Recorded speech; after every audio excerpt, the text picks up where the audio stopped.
Hey guys, so I wanted to make a quick video here on some of the grammar concepts we've gone over. So, just wanted to do here. This is a video on the Papiamento, the gerundive present continuous tense.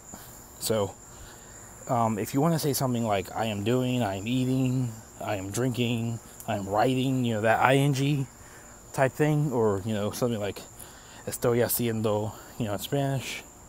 That kind of ando-endo thing is exactly the same as in Papiamento. So, in Papiamento, if you have a verb that ends in A, you do that. So you do duna, dunando, tuma, tumando, huma, humando.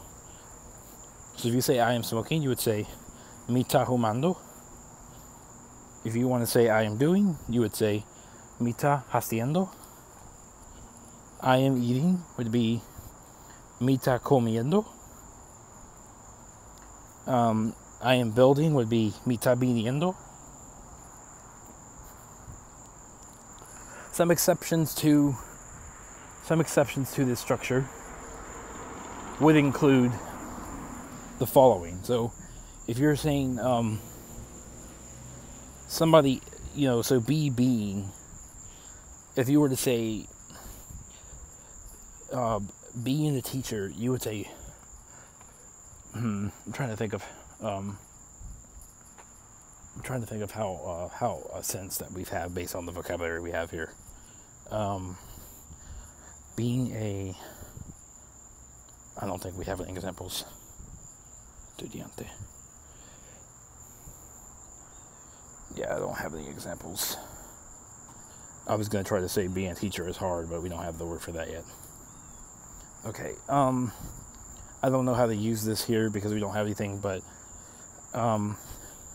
being ta would be siendo, so just because of the lack of vocabulary words, we don't have anything right now for that, so that's okay.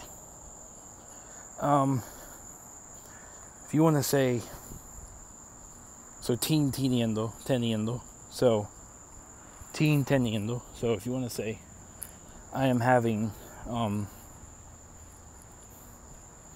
a cat.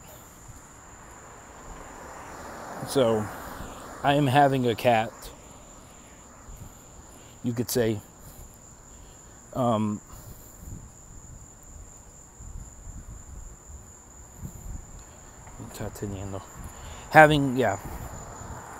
a cat. You can't do that either. Okay.